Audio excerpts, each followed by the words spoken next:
Kia ora e hoa. Haere mai, come and join me. Have you had any bees in your garden lately? Honeybees buzzing around the flowers? Wow, in this book, there are lots of bees and there's some honey trouble.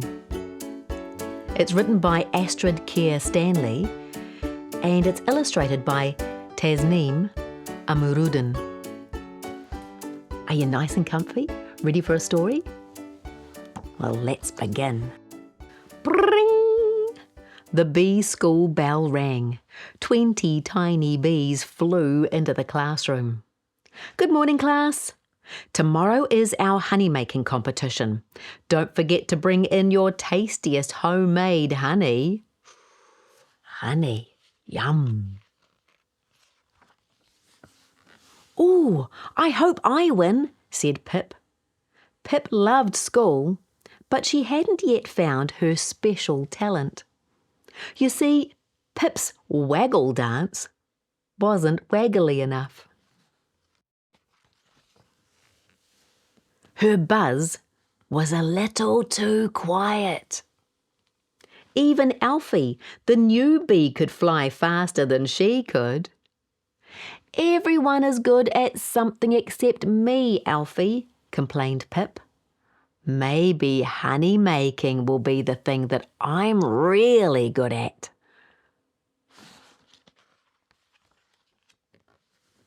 After school, Pip studied her hive's special honey recipe, which had been passed down through her family.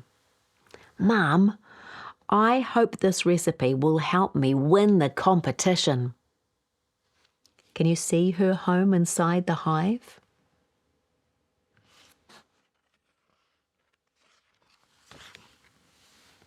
Pip raced to her backyard, which was bursting with bee-friendly flowers. She swerved and swooped amongst the bluebells, blossoms and lavender, and used her long tongue to suck up the sweet nectar from the flowers. She is busy, isn't she? When her nectar stomach was full, Pip chewed the sweet liquid and passed it on to her sisters so they could help turn it into honey. Pip poured the honey into a jar and used the good colouring pens to make a label. Done, said Pip. Her heart burst with pride. Pip's honey, says the label.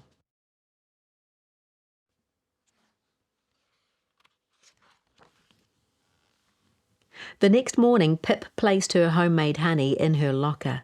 She couldn't wait to pass it to Miss Manuka after lunch. When lunchtime arrived, Pip opened her locker and found her honey gone.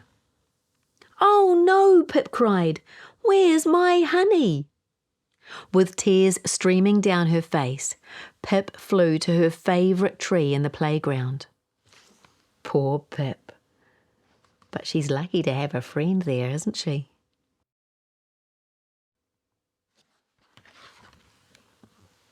Up in the tree, she saw someone below.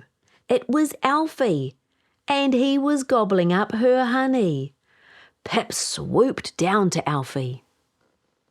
When Alfie saw Pip, his eyes prickled with tears. I'm really sorry, Pip. I've been a robber bee.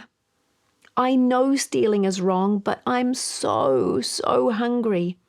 We've just moved and we don't know where the nectar parks are. Our honey stores are empty. Alfie's fuzzy body shook as he wept. Can you forgive me, Pip? What a sad wee bee.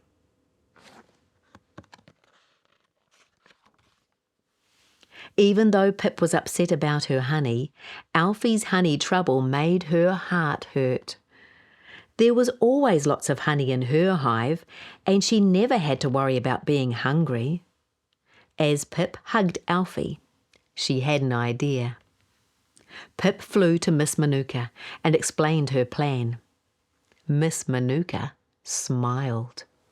I wonder what it is. Soon Pip was back with some potted plants and a sheet of paper. "Alfie, here are some flowers for you to make your own honey. I also drew a map of all the parks where you can find nectar." Alfie gave Pip an enormous hug. "Thank you, Pip. You're the best." I wonder what it's like to have a bee hug. It'll be very buzzy.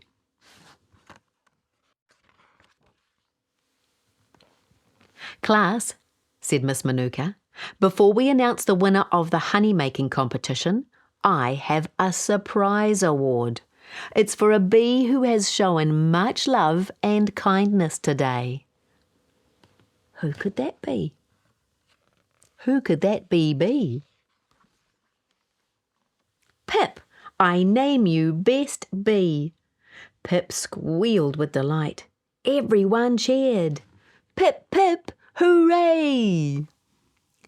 "That's your special talent, Pip. You're a really kind bee. And my best friend," said Alfie. And that's the end of the story. What a lovely thing for her to do. Wasn't Pip a very kind bee? Well, Astrid is a very kind author because in the back of the book, she's put some information about bees. Why do we need bees? What is pollination? And an activity so you can work out how pollination works. There's also some information about how to make a bee-friendly garden and some really good flowers to plant in summer, autumn, winter and spring to help bees in your garden. How cool is that? If you'd like to find out more about honey trouble, you can visit marshallcavendish.com. And maybe you could go and have a look in your garden and see if you've got any flowers in it now. Maybe there'll be a bee buzzing through your garden at some stage, looking for some nectar to make honey. Or come and visit me again soon, my friend. I'll find us another wonderful story. Ka kite.